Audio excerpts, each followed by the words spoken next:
Hi, everyone. My name is Anthony Caruso III, and I am the publisher of the Capital Sports Report. I am also the host of the Capital Sports Report Live. Tonight, we are joined by a returnee, Terry McMillen, who is the new owner of Bunker Hill Dragstrip in Indiana. Welcome to the show tonight, Terry. Hey, it's good to be back on, Anthony. How you been? I'm great. How are you? Oh, every day's good. Just as long as you're up the smell the air in the morning, it's a great day. So that starts it all. Yes. Terry, tell us how this came about. Would you get your family purchasing Bunker Hill Dragstrip recently? I'll save you the boring part. Obviously we were looking at some racetrack to build one or buy one, and we went in front of the commissioners, a bunch of the racers from a local track, and the commissioners ruled in our favor to allow it to go through. And then one of the landowners filed a lawsuit against the commissioners, and it really tied it up, put things in a stay. And if we would have invested any money and it was overturned, we would have lost it all.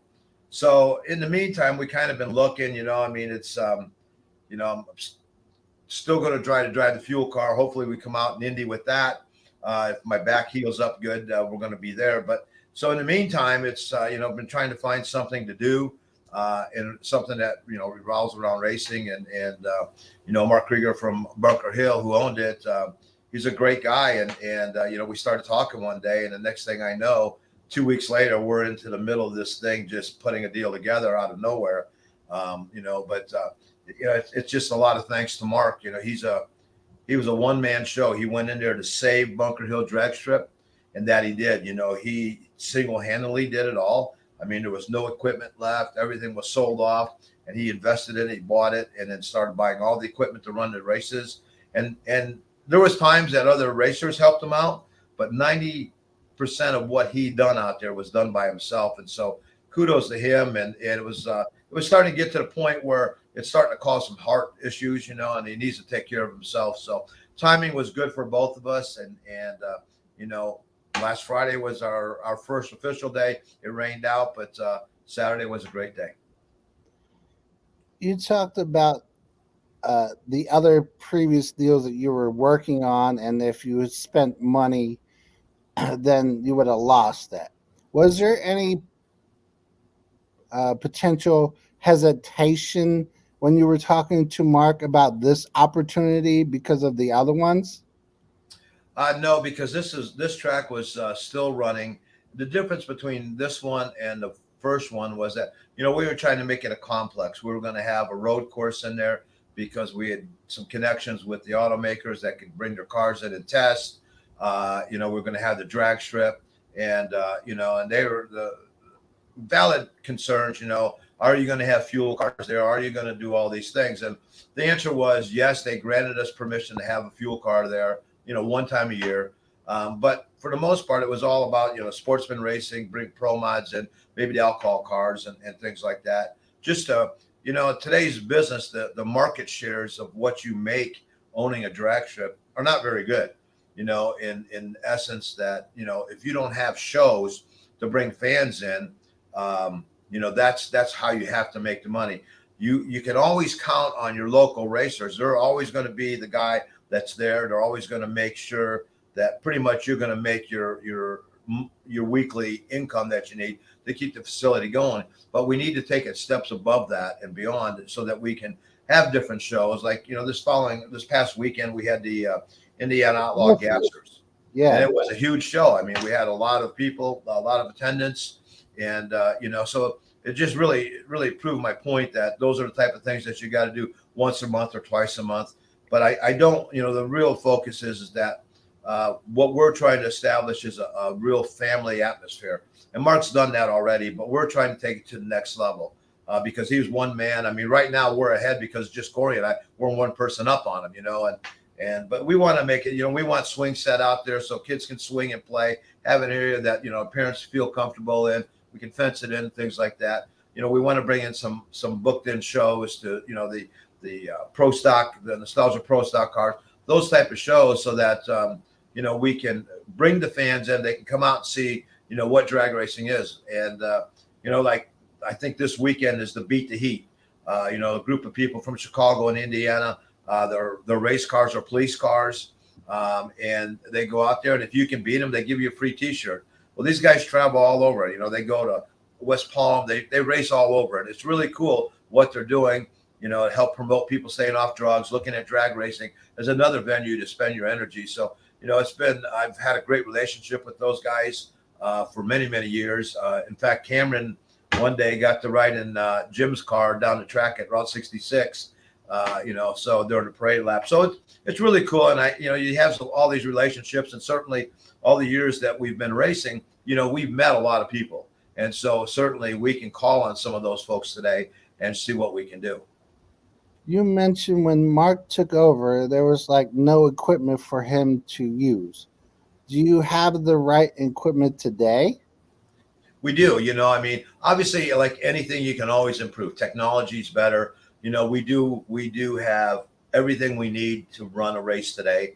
But do we want to improve on that? Sure. One thing I like to see down the road is a scrubber. But it's $27,000. Takes a little bit of money to make that. But Mark just recently purchased a track scraper. So it's like a riding lawnmower, but you use that to heat the rubber up and scrape it all at the same time. So it eliminated the hand side of what we do 80% anyway. And so, we have the ambulance on site. We have everything we need. It's just now making it better, taking it to another level, because he's already started a good thing, and he's got the racer back in, the racers are interested in being there, and it's starting to grow, and hopefully, we can take it to a new level and just keep growing it. Terry, you mentioned this scrubber that's $27,000. Being that you have connections from motorsports and drag racing, could you potentially go to a business who might have one and say, you work out a partnership deal and it may not cost you all that money?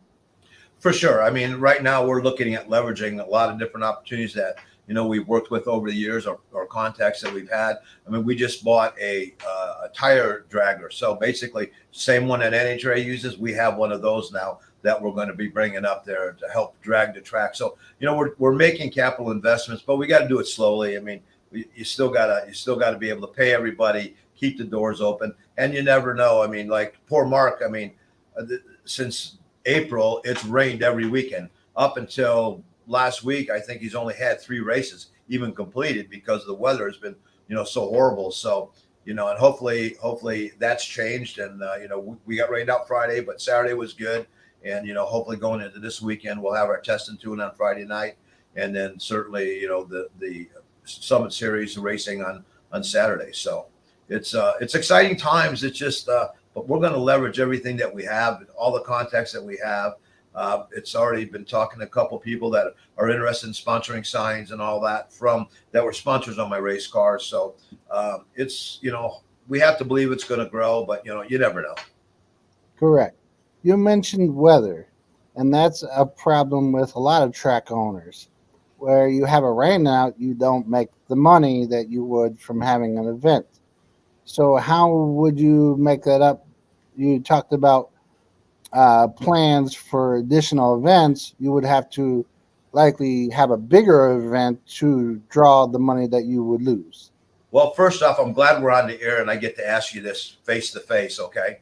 Yes, Since I'm looking to build an enclosed racetrack, I thought maybe you could put up the money for that.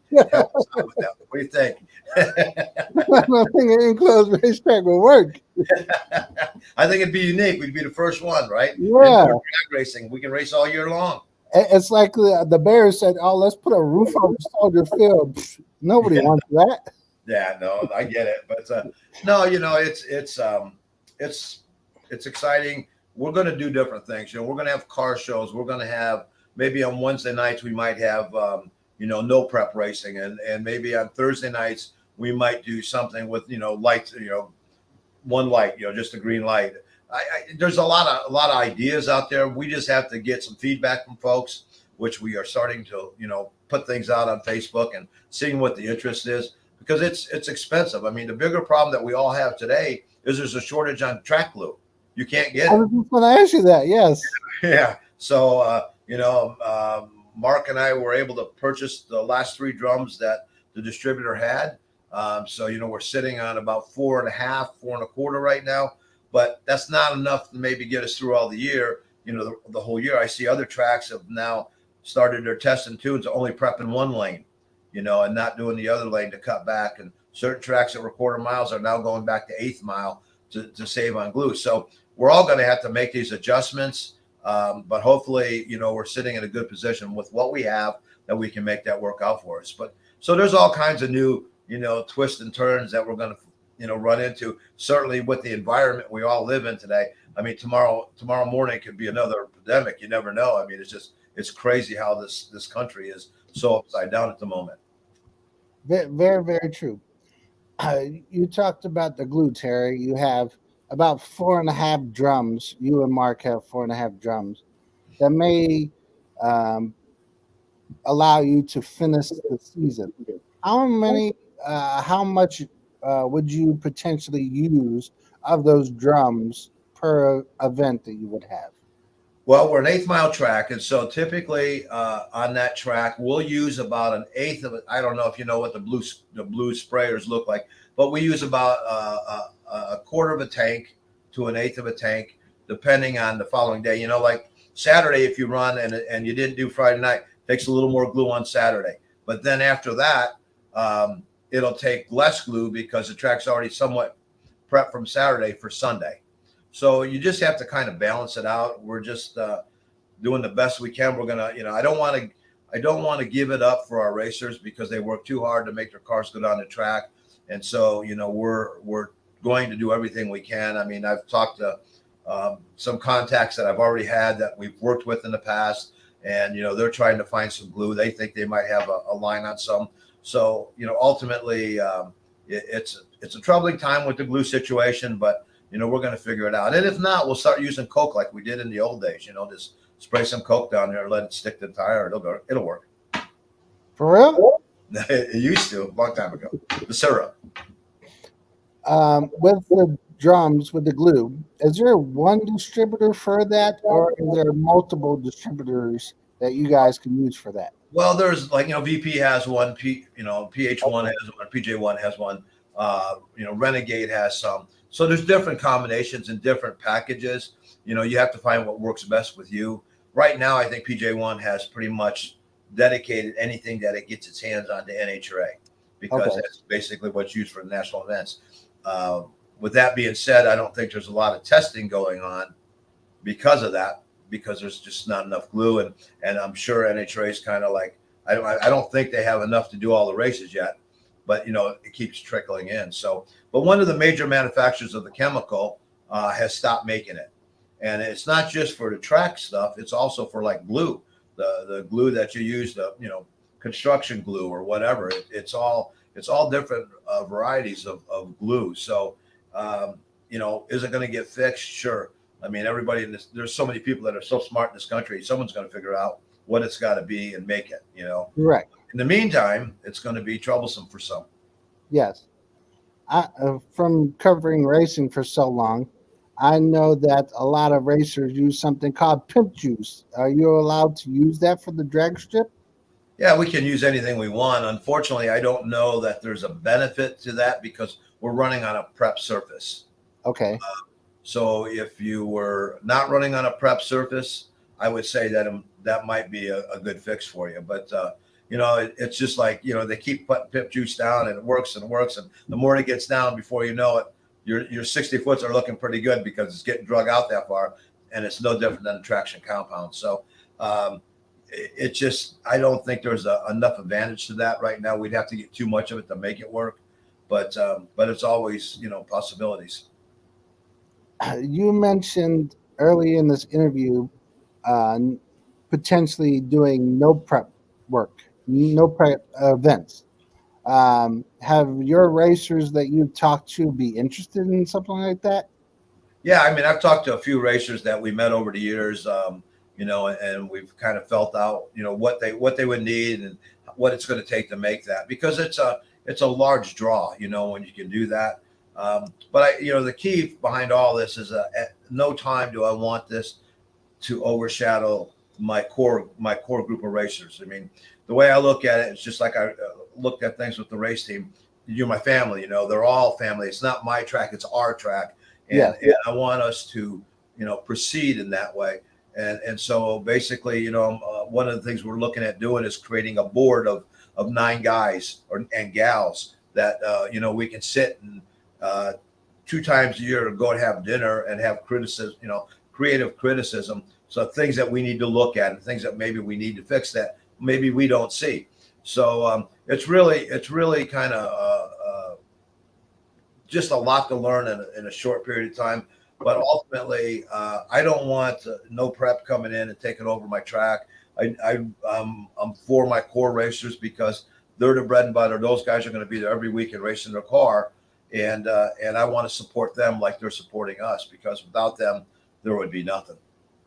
Correct. And if you bring in no prep racers, even if it's the show or other people who do no prep racing, they're just going to come in likely for that weekend and then leave, and they're not going to race again at your facility until maybe next year. Right. Those are those special shows that I'm talking about that we're looking at, doing some of those. But for the locals, I mean, I'm thinking about maybe open up on a Wednesday night and do a no prep deal.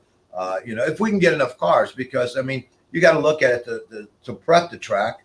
It doesn't take a lot. Put time equipment up, get your EMTs there, and people running it, and getting money at the gate. But ultimately, it's rather inexpensive.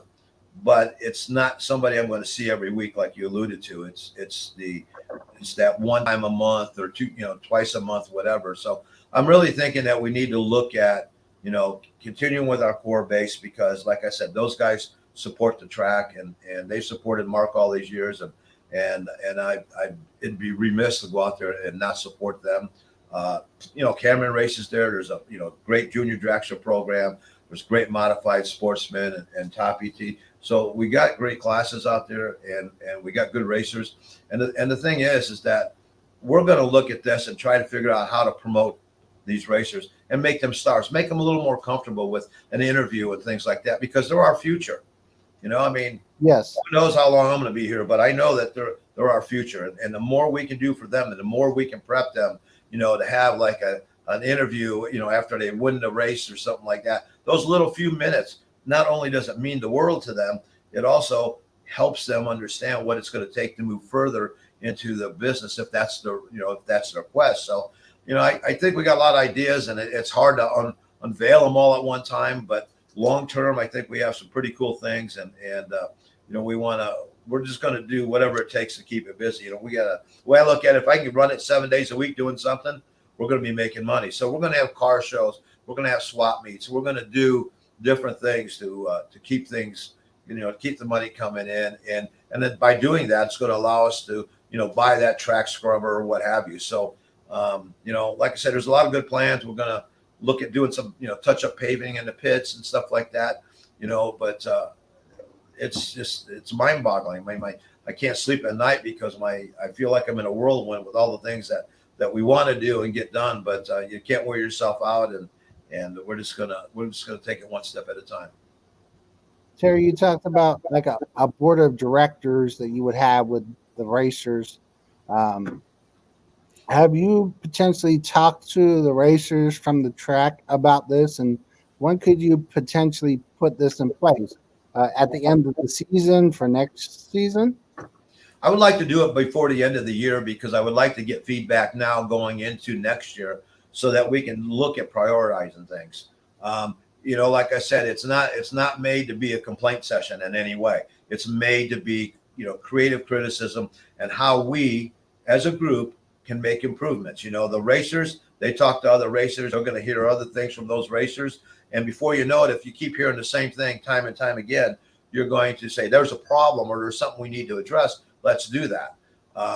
So it's just, I think it's a really good way to keep the racer involved. And, if we can, go through a list and prioritize what we need to fix, what we want to do, or what we should change. It may be simple as changing the start time. Instead of starting at 3 o'clock, we start at 1 o'clock. whatever it is. I just want other input besides what I think, because uh, it's not just about me; it's about this team. Before I go on, I don't want to think that we are forgetting about Mark because he was a huge aspect of this whole venture and you taking it over from him. Could you talk about him still working with you for a period of time to help you get situated with your new purchase at the racetrack? Oh, absolutely. I mean, he's been a godsend. I mean, this whole deal when it went together, like I said, happened so quick, and I think both of us were kind of like just felt like we were in that whirlwind again. But ultimately, Mark has been by our side. He wants the best for us. He's staying on with us to teach me, to make sure that I'm doing everything properly.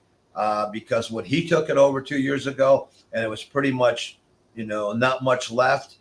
He had to start with nothing and work his way through it. So there was nobody there to train him, nobody to tell him where the cabling was, or nobody there to say, this is how you run the computer. So he's done it all grassroots. And he said, I'll never let that happen to anybody again. So he's been kind enough to stay on board with us. And not only because we're buying from him, he's a friend. And he's been a racer in this area for years. And our goal is to get him back in. He's got a fleet of cars. So our goal is to get him back in one of his race cars yet this year so that he can start racing and having fun again, because the racetrack, took 7 days a week from him for the last 2 years. And, it's just a good opportunity for both of us, but I'd be lost if he wasn't there. And, so I can't thank him enough. He's just been, godsend. Is there like a determined time frame that he's going to stay on with you guys? Well, if I have it my way, he'd stay on forever. But but no, there's nothing really in sight. I don't. I think we've talked and don't see him going anywhere in the near future. Okay. I do see him maybe taking a break here and there and go visiting his grandkids, in California, get away a little bit because he hasn't had that opportunity to have that break. But ultimately, I think he's going to stay with us and continue to teach us. And while I think I know the track, I know how the track's set up and kind of know what prep needs to look like. I don't know the inner workings of that computer system.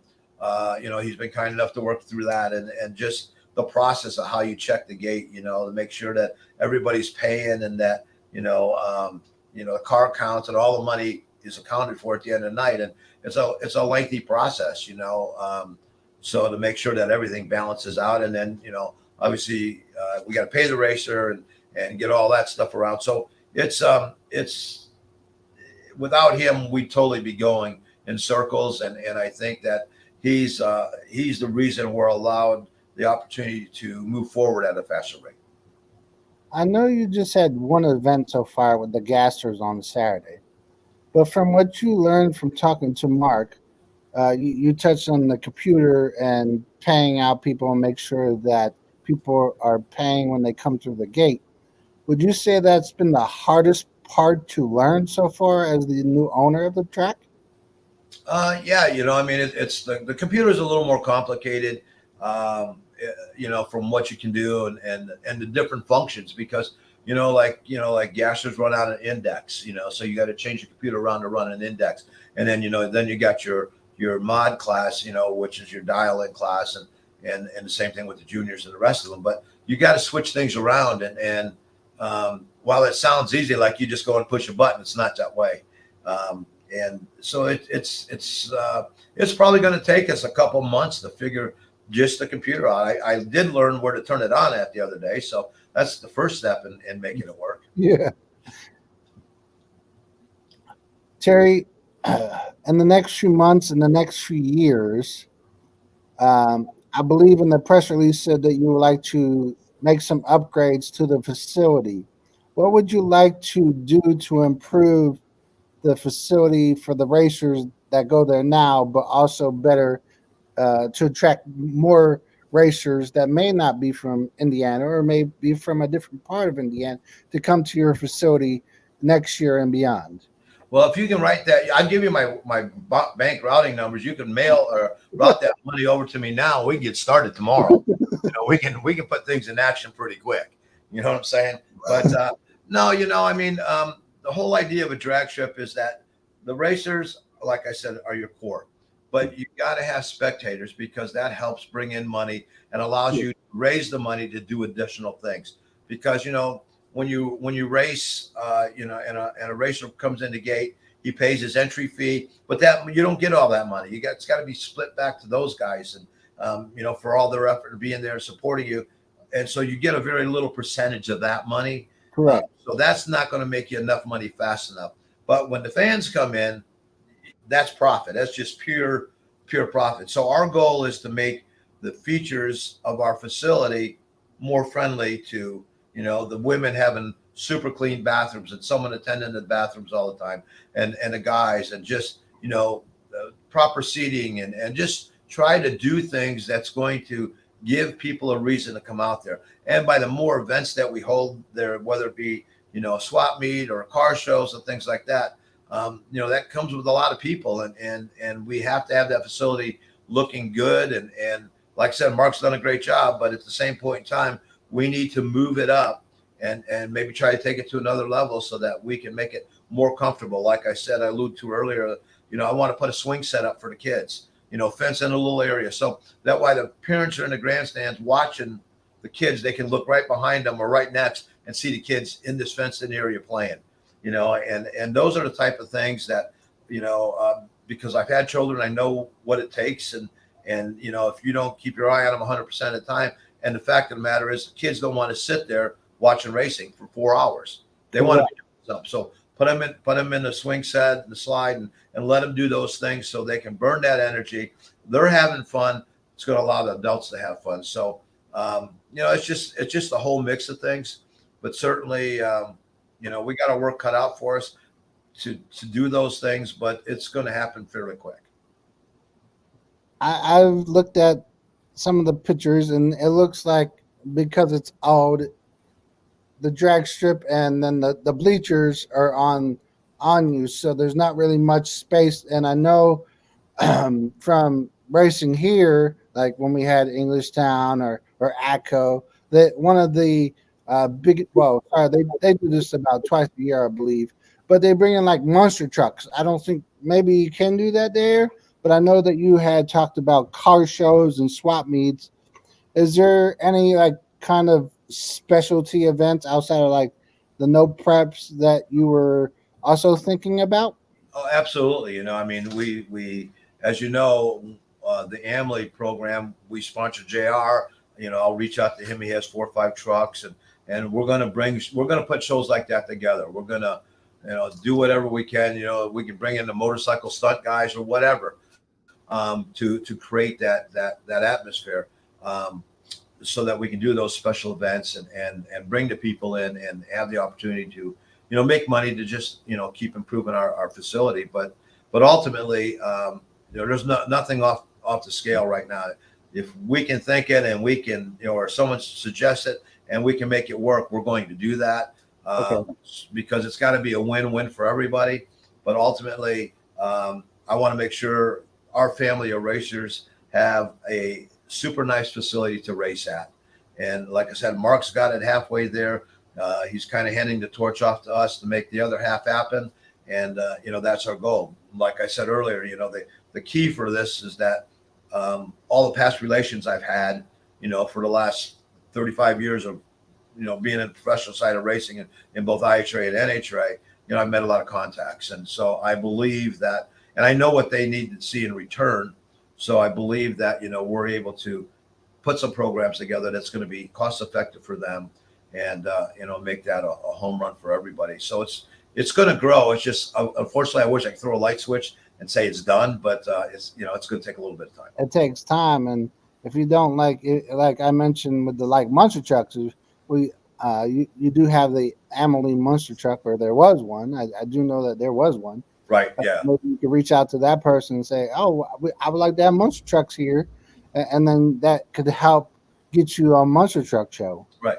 Well, we even looked at, or even kicking around the idea of maybe looking at a tractor pull on Okay. a Tuesday night. You know what I mean? Like I'd have to build a little pit down there or something like that. But putting in a tractor pull or something, because we're right in the middle of farmland, and there's a Okay. lot of tractor pullers in that area that I believe would come out and participate.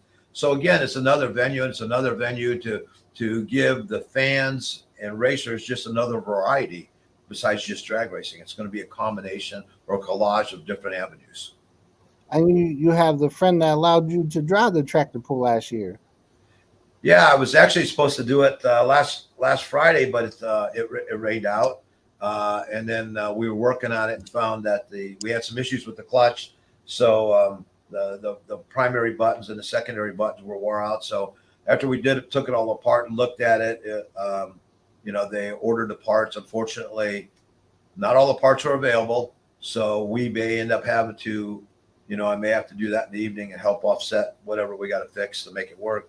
But yeah, I've been blessed with the opportunity to drive that last year, and we actually, and I drove it 4 times. Right, I can't say I'm good at it, but we got it down the track kind of further than anybody else has, so far. So out of the drivers that he's had, but he's done a good job with that, and I look forward to being able to drive that tractor, or at least having that tractor at our facility, because it's my neighbor. I mean, literally, he's 300 feet away. So so it kind of makes it easy to go work on it, but at the same point in time, it'd be nice to see that tractor get down there. So we're working it, we're kicking things around. What's going to fall in play, what is actually going to be on the table at the end of the day, I can't tell you for sure yet, but I know that we're exhausting ideas, and if I can make money playing marbles, we're going to have a marble pit. You know what I'm saying? It doesn't really matter. I just want to bring money in and grow the facility. So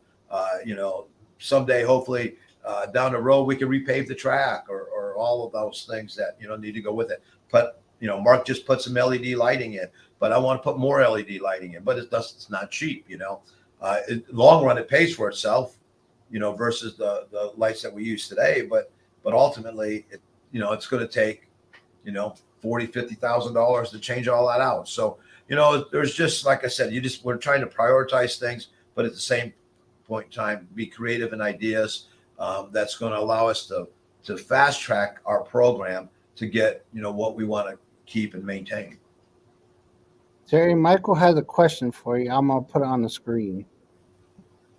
He says, "Would you borrow your friend's tractor and drive it there if you brought them in?"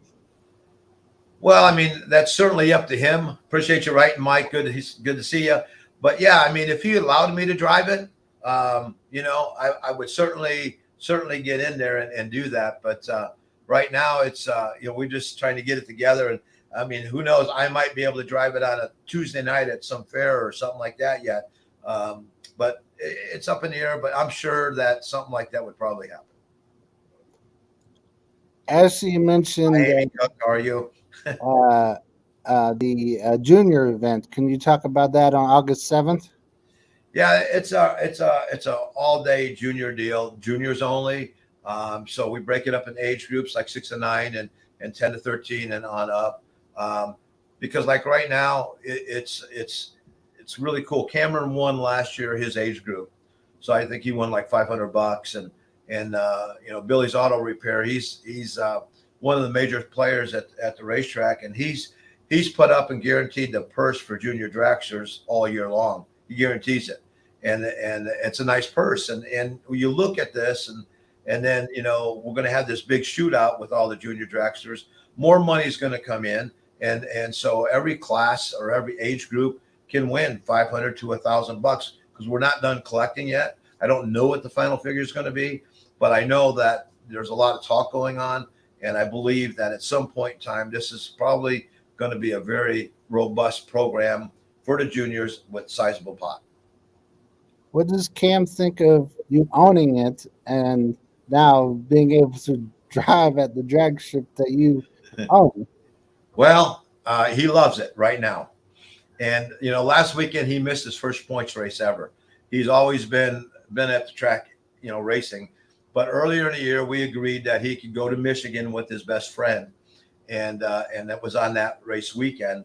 And so he didn't race last weekend, which might have been a good thing because we started at 7 o'clock. Mark and I started at 7 o'clock in the morning or 8 o'clock in the morning. We, kind of did a soft scrape of the track and prep and everything. And while he's teaching me, so we finally got the track set up at 2 o'clock. We start running at 3. In the meantime, we're checking on, the people coming in the gate, getting the gassers parked and all that. So we finished somewhere around 12:30 that night, Mark and I and Corey. And so it took longer, I believe, because we're having to be showing stuff and how to do things, the way that's working. And so it took a little bit of time, but if Cameron would have been racing, it could have been really, really tough because I'm not going to let him go without racing. If he wants to race, I will be there. I will make sure that I get his car to the starting line. We'll make sure that we look at the computer. We'll make the adjustments we need to make. But I'm not going to let him suffer because Dad went out and Corey went out and bought a racetrack. If anything, I hope it enhances and furthers his career where he wants to go. Because at this point, he seems pretty focused that he wants to race. He wants to drive everything. I mean, I got a 790 junior dragster in the shop, and it's like, he's ready to get in that and go. But so it's if he maintains that same attitude and that's what he wants to do, I'm going to give him and support him 100%. I mean, he's been fortunate enough to have Race Quip. He did a display for Race Quip at their booth at the PRI show, and he's been sponsored by them ever since. They've taken care of me for the tractor pulling stuff. I have a Top Sportsman car. They've taken care of everything we need. All-Star Performance and all those folks, Lane Automotive. They've been there with us. And so it's really cool to see him get these sponsors because it's not me walking in and saying, "Hey, look, you need to do this." He has to talk to them. And for an 8-year-old, it's kind of like, it's tough. It kind of, stutters a little bit, but they know where it's going. And Cam won the race last year for the juniors, and he sent the trophy to Fred over at Race Quip. Well, in all the years that Race Quip has been selling helmets and all the safety stuff, they never received a trophy from anybody. So his trophy is in the lobby, front and center, and they were elated over that, And it's just those little things. Like when he won that $500, I said, what you have to do is now you look at your sponsors, Lane Automotive, All-Star, and Race Quip, and you need to go out and you need to buy them a duplicate trophy that you won. Well, he said, "Dad, how much is that going to cost?" I says, "I don't know, $100. I don't know." But I said, "That's what you need to do." But he said, "Well, I don't want to give my money up." I said, "Well, I'm not using my money. I'm not racing. You got to pay for it." So he did. He did pay for it out of his winnings. And I'm just trying to teach him that, you can't always take. You have to give back. And you have to, to grow in the industry of racing or any industry, you just can't keep taking. You always got to give back. And, my philosophy is someone gives you a nickel, you got to give them 10 cents back. And so, that's the goal. That's what we're trying to make him focus on. And, if he can continue to do that, he might be able to write his own ticket someday. You mentioned earlier, Terry, that you may be back for the U.S. Nationals. Yes. And Mike said it's tough for anyone to go out there and get sponsored because you're trying to sell them on what you're about and your expectation, which is very, very true. You mentioned the U.S. Nationals and maybe racing in September with the Mercier Racing Team. Correct. How would that impact the dragstrip? Would you shut down, or would Mark host the event? Yeah, exactly. Mark, kind of talked to Mark a little bit, and I think he's going to help us out with that if it comes to fruition. I have to. Right now, I'm waiting on the doctor to say that my back's good enough and strong enough to do what I need to do. It's only been 3 weeks, maybe 4 weeks now that I've had the surgery, and it's healing. But it's like right now, today I got an infection in the opening, and so that's not good. And so I started antibiotics, but ultimately, hopefully this thing does everything it's supposed to do. And, the doctor believes that possibly gain 2 to 3 years of being able to do everything that I've been doing. The one thing that's been a positive for the most part, I'm walking a little bit better than I was, because before, I could walk, sometimes I walk normal right now. But some of the pain, the residual that you get as that nerve's been collapsed for so long, and now it has to fill back up with blood. And so as it goes through those growth spurts again, you get shooting pains, you get all kinds of weird things that, are all expected. But it's, for the most part, I think it's better most days. There might be 2 or 3 days that it's really ugly. But for the most part, it's getting better. So I believe at this point in time, I'll be able to drive in Indy, and maybe Reading. So we're just trying to hopefully get everything together and make that happen. Hello, everybody. Thanks for commenting. It's really really good to see the comments out there. And man, I love you guys, and you guys everybody's been such a great supporter, and I can't thank you enough. So maybe I'll see you at Reading in like 2 months. Yeah, we're gonna go to dinner over there, right? If we go to my favorite food spot over there, sure. That's exactly what I'm talking about. Yeah, I was like, when I was having surgery today, I was like, now I need to make a trip over to Pennsylvania to eat. No doubt about it. But yeah, I'm just hoping everything works out. And I think that the biggest learning curve is, it's not just for me, it's Corey as well, because our whole routine has changed. We don't have the money yet to bring in people to go find sponsorship and to work on things. Rollins has been helping us a little bit do that, and Gary, who works for me, he's been going down to Bunker Hill, doing everything and anything that needs to be done to try to help Mark out and now help us out. So it's been a great team effort.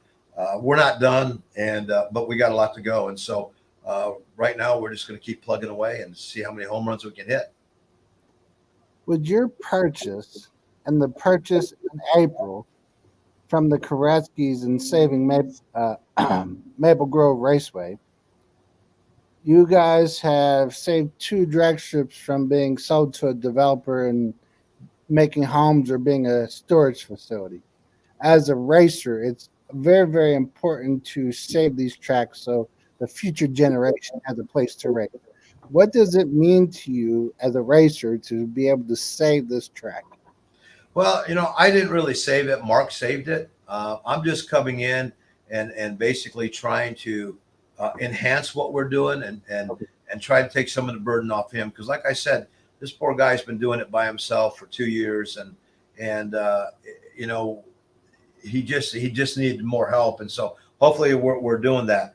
When you compare me to Koretsky, it's not even in the same ballpark, right? I mean, that guy makes that much money in a day, but Kenny's a good guy. I mean, I love the guy, and I'm happy that he bought it, because that was a nice track to save, the way it's laid out and all that. It was awesome.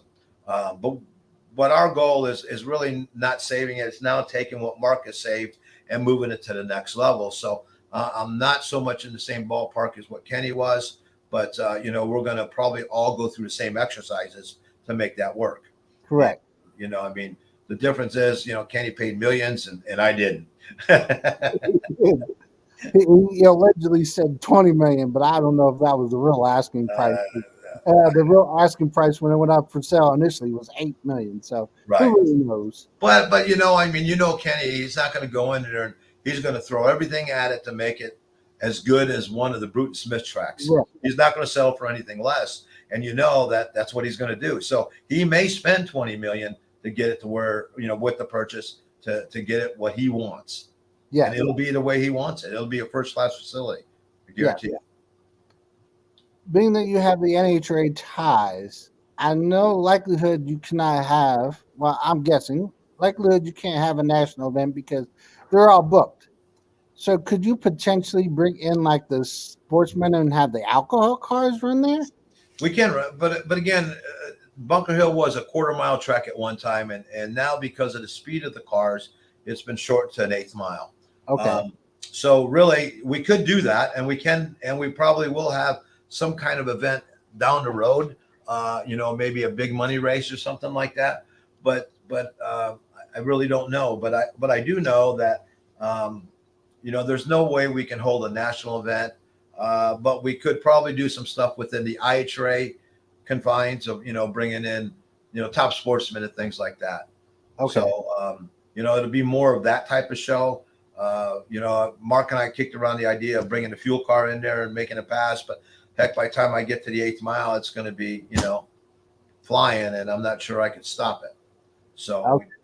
I was just going to ask that. There's enough room to stop that. Yeah, I mean it's long enough for the sportsman racing for the most part. I mean it's probably not conducive to a top fuel car. I mean, nostalgia cars would work there. Nostalgia funny cars would work there. Much like the Funny Car Chaos and those type programs. But I don't really believe that there's no way you can run a fuel car to the 8th and expect to stop. Okay. You'd have to have the chutes out at 300 feet. That's not going to work. Nah. Have you talked to Chris Graves at Funny Car Chaos about? I have not talked to Chris yet. I mean, I'm sure that down the road, I think Scott Gardner is working with them. Scott has reached out to me about, he's been involved in helping a lot of racetracks since he sold all 3 of his. And so him and Laura, have been doing a lot of that. I know he works with Funny Car Chaos people.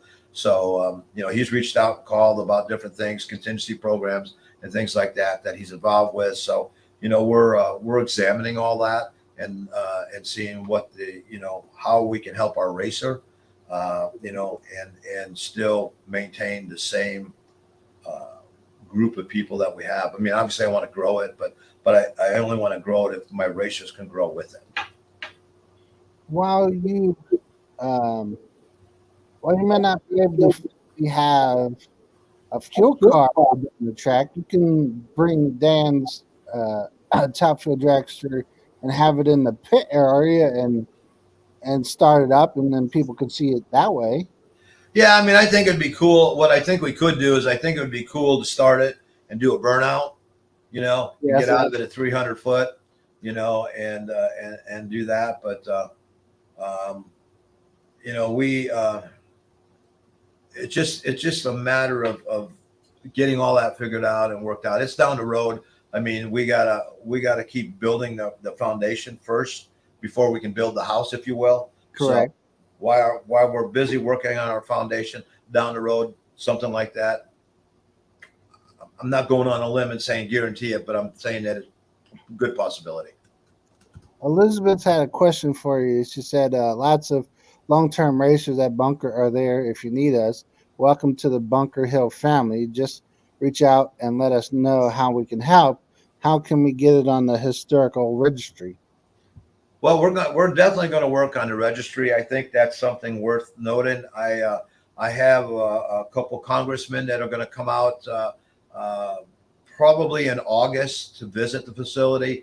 They're the ones that are kind of like part of the motorsports, the state of Indiana Motorsports Foundation, and they're very good friends of mine. And so I think that within the spectrum of what the state of Indiana has, the same motorsports type program that North Carolina has, which supports all of the NASCAR folks. Only this one here is like IndyCar, and because it's such a hub for the sprint cars and IndyCar and the drag racing today, that they're going to make a trip up and see what we can do. I mean, I've gone down and talked to the House and the Senate on their behalf to get bills passed, to create funding for different groups, so you can maybe go in there and they ask for $5 million and you explain to the House and the Senate what the impact is. I mean, in Indiana, motorsports is the 3rd largest industry. That's saying a lot when you look at that. That's saying a lot. I mean, Elkhart, Indiana is the home of the RVs, and 700 RVs go out of here a year, but bottom line is motorsports is number 3, billions of dollars in the industry.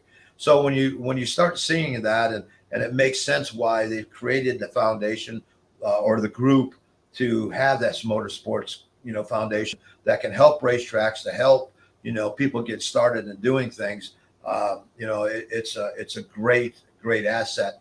And only Pennsylvania, North Carolina, and Indiana, I believe at this time, are the only ones that have really active ones that really do a lot to support racetrack facilities.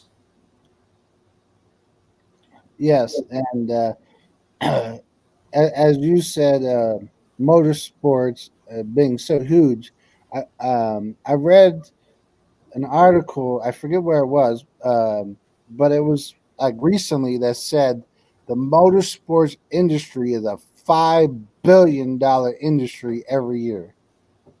Well, there's no doubt about it. I mean, it's big business. I think that amount of money is a lot larger than that. Okay. When you tie in the NASCAR and all the other events out there that take in, but I mean, you look at the economic impact it has to communities, and look at a national event in NHRA. I mean, it brings $3 to $5 million in for that national event that weekend to whatever town it is, whether it be New Hampshire, or Epping, New Hampshire, or wherever. It brings in $3 to $5 million. That means all the restaurants are busy, all the hotels are all booked. I mean, that's an impact, and I believe that we can have some of those impacts in Bunker Hill by going out there and trying to build some programs to make it happen, and never to the level that they do at a national event. But let's just say you have a big dollar bracket race, or let's just say you bring in an alcohol, funny car, and top dragster show. I think people are going to come out and see that. So and they will travel for that. I mean, God knows in Ennis, Texas, where the funny car chaos was. I mean, there was more people from the Midwest than there was probably from Texas and all that. I mean, they're going to travel. I mean, racers are racers, and the fans are fans, and they're dedicated to our sport. I mean, it's I learned a long time ago that when you look at Richard or Darrell Waltrip with the Tide sponsorship, Tide was never in the South at all, never. So they sponsored his car, and then the next thing you know, they picked up 50% of the business or the market shares in the South, and they kept that thing going until it just saturated it. And because race fans, they know every sponsor on your car. They know what products they need to buy. They need to work, what they got to do to support that, because that's their way of life. And it's the same thing for the racetrack. We get the right sponsors in there. Our sponsors are going to get supported by the people that go to that racetrack, at least the locals. Certainly not necessarily, the guy from New Jersey or someplace, but certainly we want to give that atmosphere so that our marketing partners are all going to succeed. If they succeed, we're going to succeed. Yes. It's just simple. Since you became the owner officially on Friday, have you went into the community and talked to any other business owners about what you're doing at the racetrack? Look, I'm trying to figure out how to get to Bunker Hill, let alone trying to talk to anybody in town right now. But it's doing this to hopefully help. I mean, I got you. I'm slacking. I'm not doing my job very well, but we will. We're gonna do things. I mean, I'm awful big about as we do a lot for charities. We raise tons of money for charities, and I want to be that active in the community. I mean.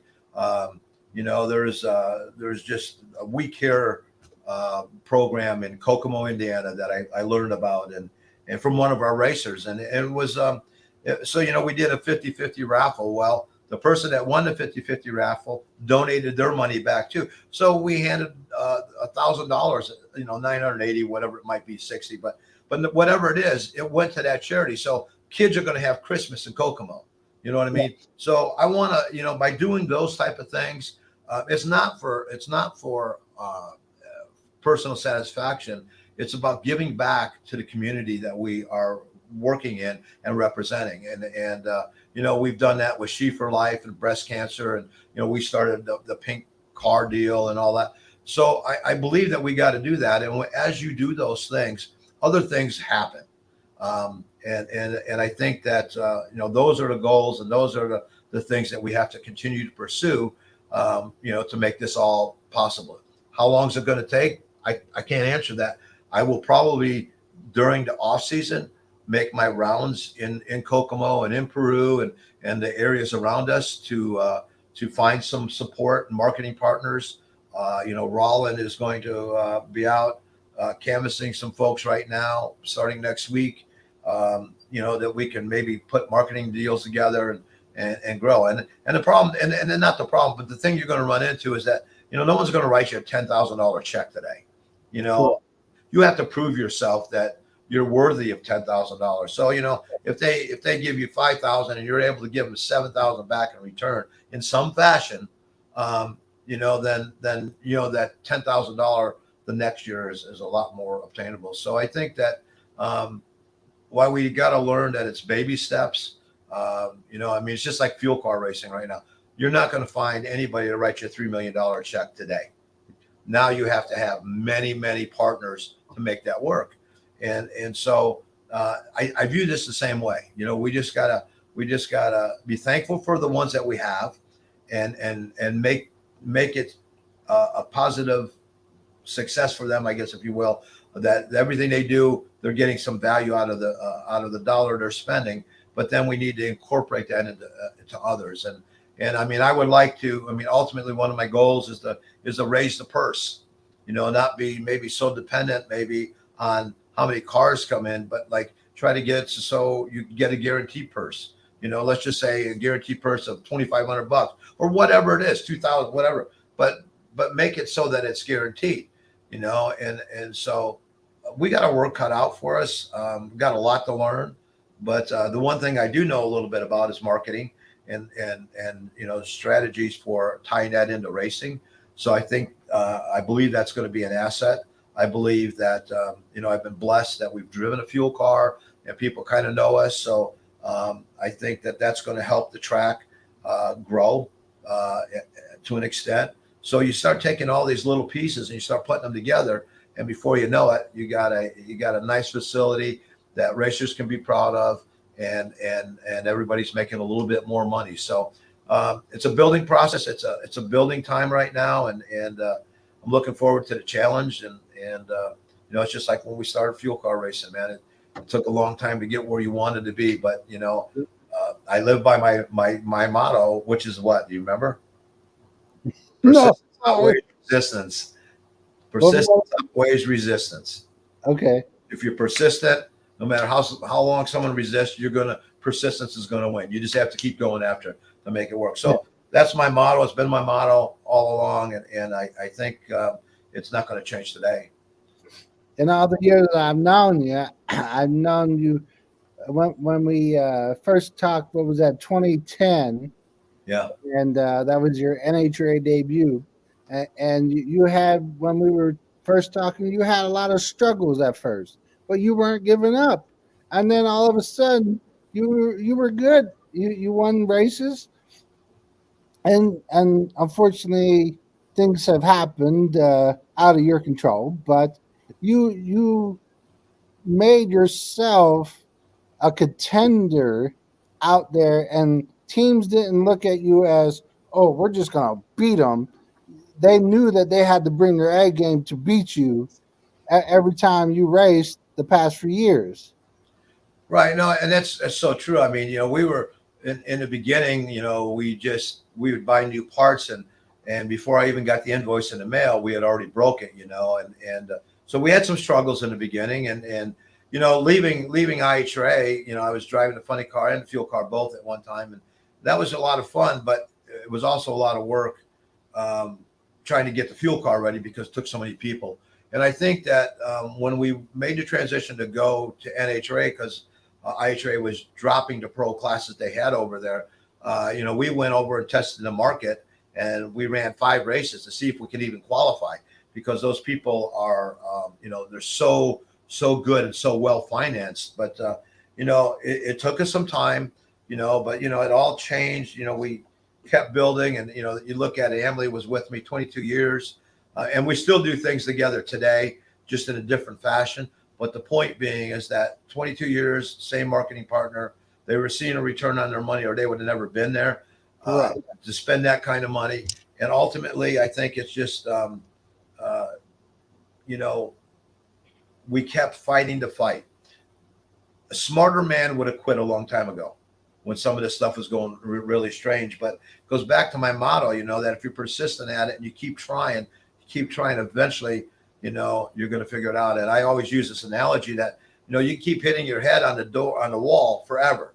You keep hitting. It's like, what do I got to do? And then all of a sudden you look over to your right, and you see there's a door that you can open and walk through. Well, it's the same analogy. You just have to be persistent in what you want to do.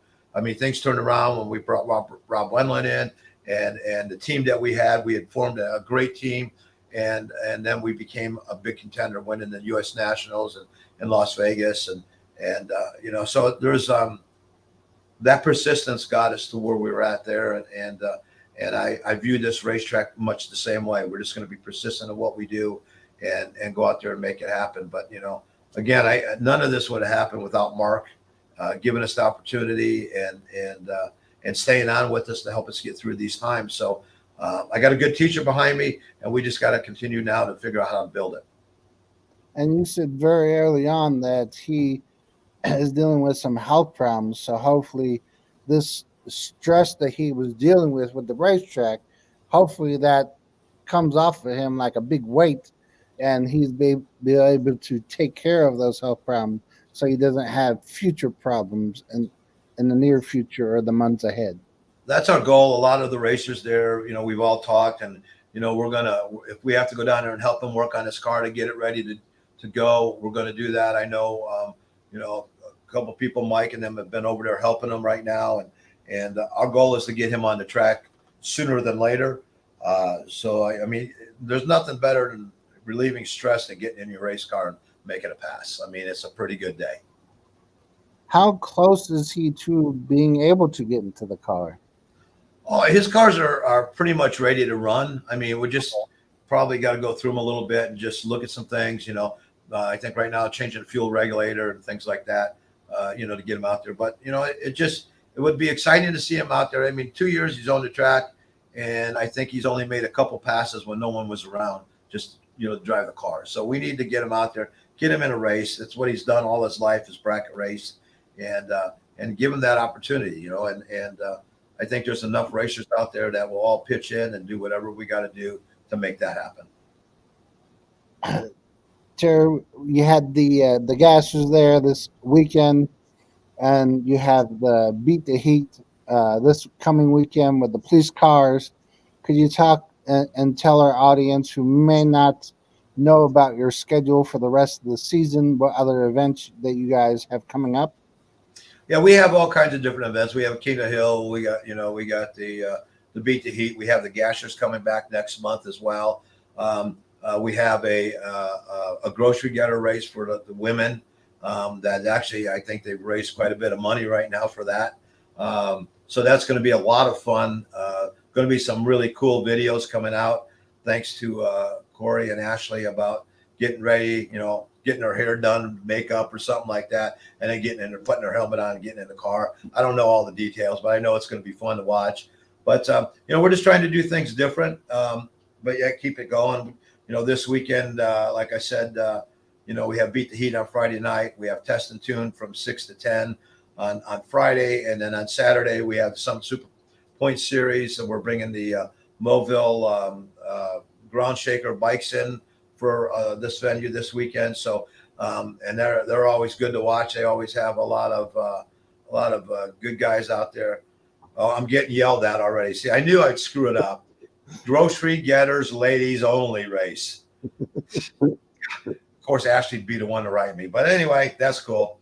But no, it's all good. It's just those kind of things like that are going to make our track fun. And we're going to have golf cart races. We'll do all kinds of different things to make things happen, and we'll have big wheel races for the kids at some point. It's just just trying to figure out where we're going to put it, but before we do anything, we got to figure out how to turn the lights on and off. Yes. And I don't know if you saw this, Terry. I don't know exactly where this was this past weekend, but there was 2 sprint cars that went down a drag strip, and they raced each other down a drag strip at like 100 miles an hour. So is that right? Yeah. Wow, I didn't see that. Yeah. Send me a link. It was like, I'll do that. It was like Yeah. 100 something miles an hour that they were going. So, being that you're close to Kokomo Speedway, maybe, maybe you can get them to come out and go down the Dragstrip. Well, I mean, I think you got to be creative. I mean, we got a guy right now that has a limo that wants to come out there, and drag it. So it's kind of cool. We're getting a lot of calls. You got to sort them out and figure out, if it'll work for what we're trying to do right now, and not extend the hours of operation for our current racers, because they, like I said, I continue to say they're our backbone. And but ultimately, if we can grow our track with everybody growing together, I think it's going to be extremely successful, and that is the key of what we're doing right now. I haven't been to your facility, but is it just able to be a drag strip? Do you have maybe plans to add to it and maybe make other additions to it, to like a dirt track facility as well, so you can make additional revenue if you had a dirt track facility or another facility, so you can make, if you're not racing one weekend, you can make money on the other facility. Yeah, I think I don't know that we could do that. One is putting a dirt track in. While it's a cool idea, it ultimately creates a lot of dirt on the drag strip. Okay. And there was one literally across the street that used to be in operation. And when that track was running, the drag strip would just get coated in dirt, and dust, and so with everything going on, the glue situation, and all that, I'm not sure that makes sense yet. I mean, like I said, we might consider tractor pulling at the other end. We might consider other things, but right now, while dirt racing would be cool, I just don't. We don't have the space to make that work. That we can get enough separation so the dirt didn't land on the track. Okay. And you said it's right across the street. There is one. Yes, it's been shut down for a while. Someone bought it, so I don't know. I don't know what their intentions are with it right now. Like I said, I've been going to Bunker Hill racing with Cam all last year, and then and this year, when this whole program came together, I've never seen anybody over there. I know Mark used the parking lot over there one time to park racers for the 65th anniversary of Bunker Hill last year. But I can tell you that whoever owns it, I don't know much about it. So it's at this point in time not worth looking at until we get the drag race facility to where I like to take it. Yes, you said that's definitely going to take some time and persistence to get where you want the track to be, and whether it be next year or 2 years or 3 years down the road, it's going to take some time to get it where you want it to be, to have everything run smoothly after your purchase recently. Right. I mean, ultimately it'd be nice to make the track all concrete, but obviously it takes, a few $1 million to do that. And so we're not there yet, but I mean, ultimately if we can create some of this atmosphere and create some of these shows, during the week and things like that, we can go out there and make some of those things happen. And hello, Cindy King, my sister, love you. Good seeing you watching. Yes, you commented. Sounds exciting. Yeah, yeah. And a strawberry shortcake, it looked like, with it. So Yeah, I think so.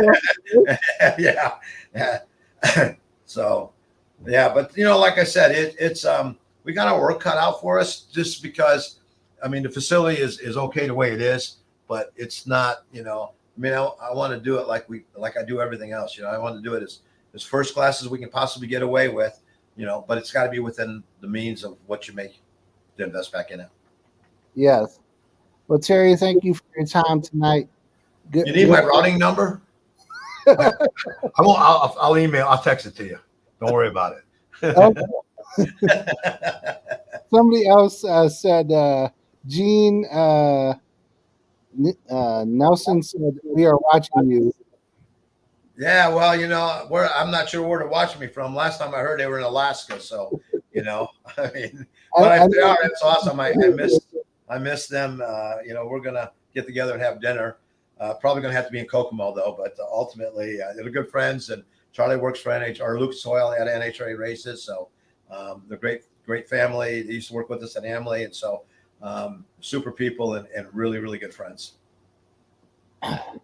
That's good. She makes a killer spaghetti. Hint, hint. It's been a while. Yeah. Before I sign off, we got some more comments. Bill says, "Thanks, Terry. This is exciting. He must be one of your racers because he got a car there." Yeah. Thank John you. says, "Love the ideas. Let's go." Yeah, I seen him the other night. He's a good guy. Billy Burns says, "Thanks for keeping Bunker alive from my family to yours." Fabulous.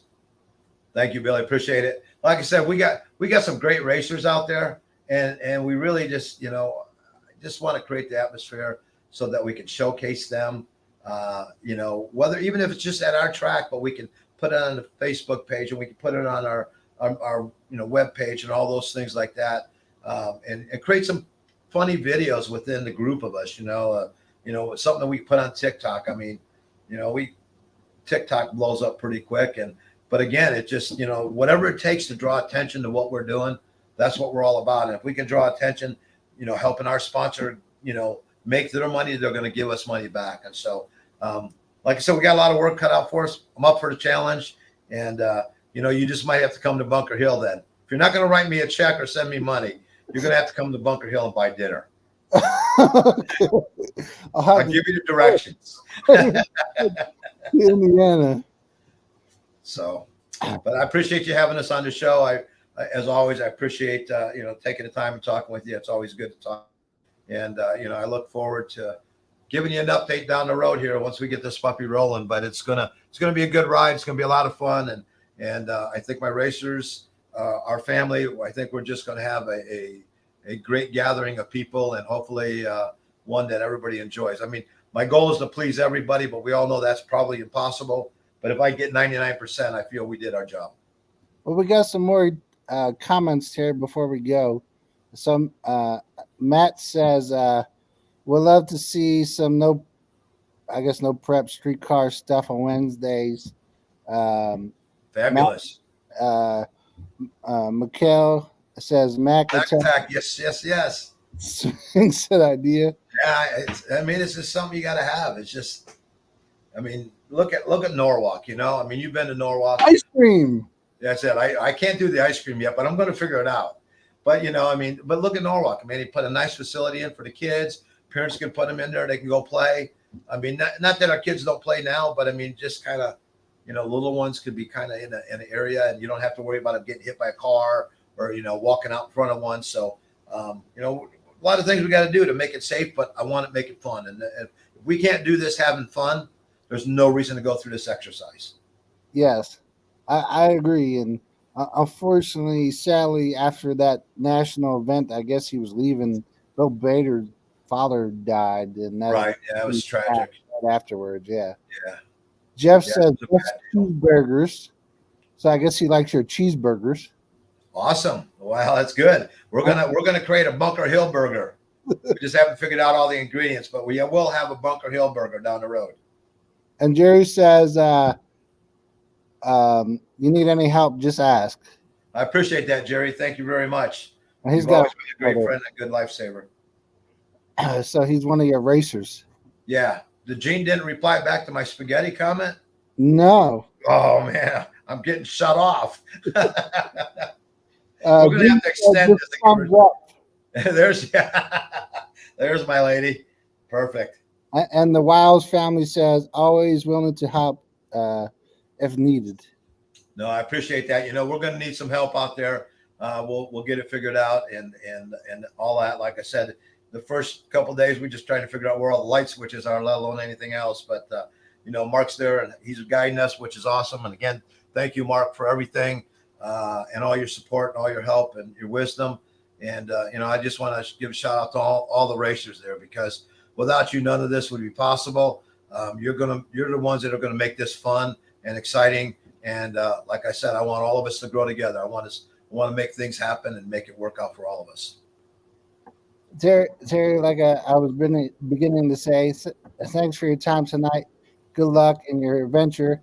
Maybe we'll see each other in Maple Grove in what 6 weeks or so. Yeah, 2 months, about 2 months, it's because about 2 months, man. It's close. It's around the corner. September 18th is the last, or 17th, or something like that is the last day. So it'll be about 2 months from today that we'll run into each other if you do race there. If you get the clearance to, No, I just need the clearance to go. I mean, I believe I can get out of a car today. I could get in it before, but I couldn't get out. I believe that I'm closer to getting in one now, so that's going to be exciting. And hey, by the way, you like comments back to you, right? I mean, telling yeah. everybody how good of a job you did. So what I'm going to do is I'm going to give all my racers your email address because I want them to send you a thank you for donating all that money.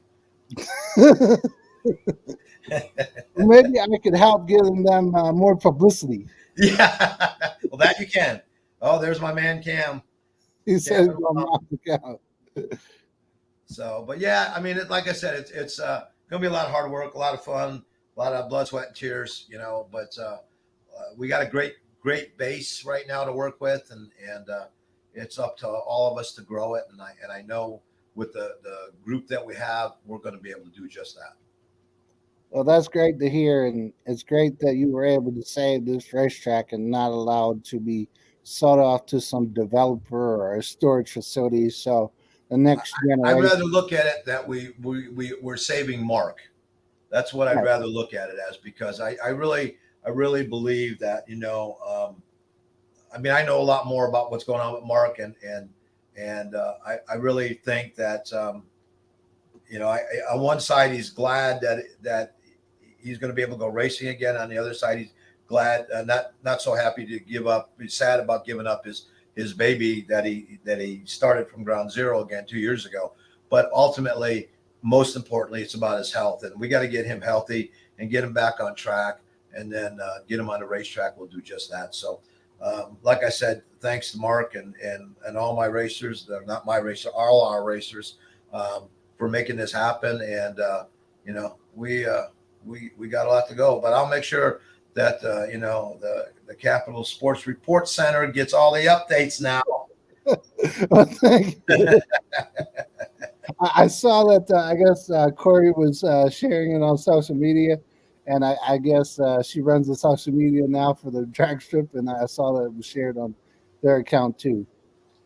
Yeah, so it's like I said, it's going to be team effort. We got Ashley Finney who's helping with some stuff, and her creative mind, and Corey. They're kind of scary letting the two run around together without a leash on because God only knows what we're going to end up with at the end of the day. But I can assure it should be fun. But it's like I said, we're looking forward to the challenge, and feel that we're really blessed to be in this position today. Yes, Billy So, Burns said it's very scary.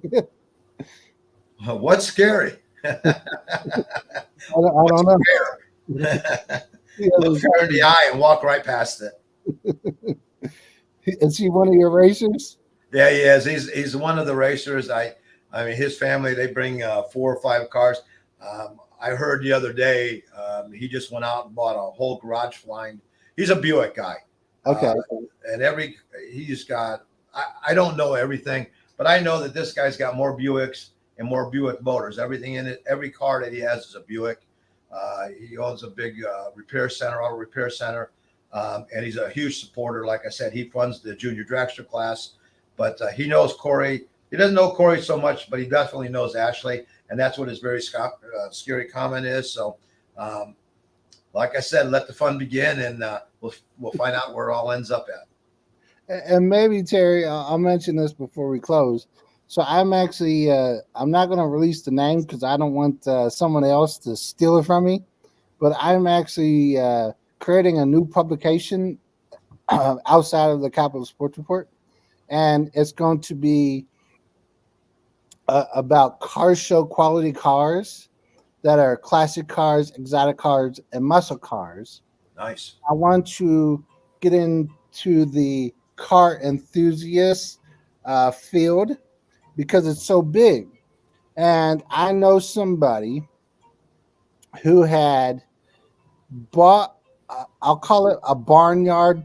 That's what he called it, anyways. But it wasn't like in a barn, it was out in this field of nowhere. And somebody was selling it, but it had like trees growing in it and Yeah. everything. And it was there for a while. And he had actually it took, I think he said, like 15 years to restore it over time to what it is today. And I said, you inspired an idea from me because I want to find someone just like you who had bought this bunker that was just out in some pasture somewheres. And I want to write about it because I know if you did it, other people have done it that bought these kind of cars that were just like put off somewheres and like nobody took care of them. And I think by writing about these ideas, I'll also write about Joe Schmo who bought a car that didn't really do much to it, but he did a little bit of stuff to it. But I think by writing about cars as well, it's going to be another income source that would just add to the pot of everything that I do.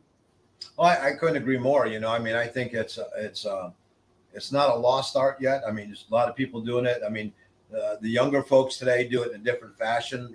Maybe perhaps, but I mean, it was rewarding for us when we did the Willies and we took second place at Detroit World of Wheels, and then we did the Nova and we took first place with that, and it was amazing. Just the quality of cars that you're up against, and the money that these folks put into these cars, and then you look at the big points card program, and man alive, there's a company right down the road from me, and these guys spend millions of dollars to redo the car, millions of dollars, to make it so that it can go to the best Jaguar show in the world and compete, so Yeah, it's definitely a live market, and I think a brilliant idea, and I keep me in the loop on that because I would like to follow that. all right, will do. Is that going Thanks. to happen tomorrow? Or is that where you're going to get the money to pay us? I got it now. I appreciate you sharing that. I don't know. Well, thanks again, Terry. I'll let you disconnect. I don't want to take too much of your time because we've been on for like an hour and a half. Oh, we're on overtime. You Yeah, get the bill from that one. yeah. I don't know if you ate because when we did the other one, you were like, I ate late, so I don't want to interfere with that. If Oh, we're you, all good. We're all good. Anytime, any place, man. You know that. yes. So I appreciate your time tonight. I wish you the best of luck with the Bunker Hill drag strip. Hopefully, maybe one day I can come out to your drag strip uh, instead of you coming east to I've been east for how many years? Pittsburgh. 15, 20 years. I mean, now you can at least make one trip to the Midwest. Yeah. I mean, it's not that big of a deal. And you can come out there and you can write a nice article about our barn find drag strip that's doing good right now, but because of your donation, we're going to create a major facility. Okay. We can set that up one day. Yeah, but no, I mean, I appreciate it. Thanks for having us on there, and like I said, hats off to all of our racers, Mark and everybody, Corey and Cam, and everybody behind what we're trying to do, Ron and Ashley, because it's a big program right now that we're trying to get some air underneath the wings and make it fly. So it's going to happen. Failure is not an option, and we're going to do whatever we got to do to make that work. Yes, and So say goodnight, Anthony. I will talk to you later. All right, sir. Thank you. All right. I'll All end right, the bye.